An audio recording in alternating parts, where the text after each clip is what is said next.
Dead കണ്ടീഷന് Redmi 8 ഒരു phone വന്നിട്ടുണ്ട്. നമ്മൾ DC പവർ സപ്ലൈയിൽ കണക്ട് ചെയ്തപ്പോൾ ഷോർട്ടാണ് കാണിക്കുന്നത്. എന്തായാലും നമുക്ക് തന്നെ ഷോർട്ടൊന്ന് കണ്ടുപിടിക്കാം. നേരത്തെ എന്തോ ചാർജിങ് കേസ് കംപ്ലൈൻ്റ് ആയിട്ട് വേറെ ഏതോ ഷോപ്പിൽ ഷീൽഡൊക്കെ കട്ട് ചെയ്തിട്ടുണ്ടായിരുന്നു. അവിടെ ദിവസം ചെക്ക് ചെയ്ത് നോക്കിയപ്പോൾ തന്നെ ഇവിടെ രണ്ട് കപ്പാസിറ്റർ ഷോർട്ടാണെന്ന് നമുക്ക് മനസ്സിലായി. അങ്ങനെ നമുക്കതിൻ്റെ സ്കീമാറ്റിക്സ് എടുത്ത് നോക്കാം. സ്കീമാറ്റിക്സിൽ അതിൻ്റെ കണക്ഷൻ നേരെ പവർ ICയിലോട്ടാണ്. അങ്ങനെ പവർ ICയിലുള്ള കമ്പോണൻസൊക്കെ നമുക്കൊന്ന് ചെക്ക് ചെയ്ത് നോക്കണം. പവർ ICയുടെ അടുത്ത് ഇങ്ങനെ കപ്പാസിറ്ററൊക്കെ ചെക്ക് ചെയ്ത് നോക്കിയപ്പോഴും അതും ഷോർട്ടാണ് കാണിക്കുന്നത്. എന്തായാലും നമുക്കൊന്ന് റോസിങ് ഇട്ടിട്ടൊന്ന് 5 വോൾട്ട് കൊടുത്ത് നോക്കാം. പവർ ICയുടെ ഭാഗത്ത് അതേപോലെ ചാർജിങ് ICയുടെ ഭാഗത്ത് റോസിങ് ഇട്ടിട്ടുണ്ട്.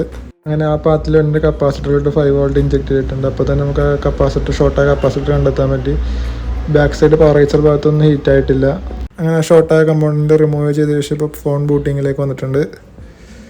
അങ്ങനെ ഫൈനലി ഫോൺ ഓൺ ആയിട്ടുണ്ട്. ആ ഒരു ചെറിയ കപ്പാസിറ്ററിൻ്റെ ഷോർട്ട് കാരണമാണ് ഫോൺ ഫുള്ളി ഡെഡായി പോയത്.